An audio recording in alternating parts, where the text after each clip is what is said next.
If you choose to embroider on your satin dollar, I recommend using a wash away marker. Mine is light blue. It's kind of hard to see on here, but it just gives me an idea of where I'm going to be stitching, and then I just spray it with some water and it disappears. Normally I'd say test it on a scrap of fabric before you start sewing, but this already is kind of a scrap of fabric, so it's not too much to lose. So I recommend just coming up at the base of one of these ovals. You can see I've stitched one over here with the inner and the little dot at the top, and then you just go in, pull it through.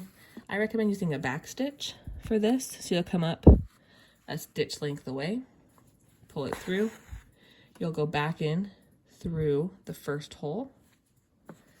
That just gives you a nice continuous line as you go around. I like to stitch up to the top of the oval and then hop over and do that extra little spot, the extra, on the sand dollar it's a hole, but here we're just embroidering it. And then hop back down and finish embroidering the inner or the outer oval. Because this is a plushie, you're not going to see the inside of the embroidery, so you don't need to worry about it being perfect. There can be some extra lines of thread, and it works out just fine. So let's continue around to the top of this oval. And then once you get up to the top,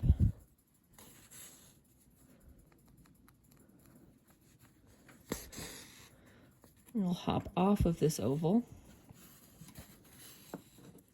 come up just where this blue hole marking starts at the very bottom. And for this, I recommend doing a satin stitch. So you're just going to go back and forth really tightly along this section. So I come back up on the right side, pull it through, go down on the left side, pull it through, come back up on the right side,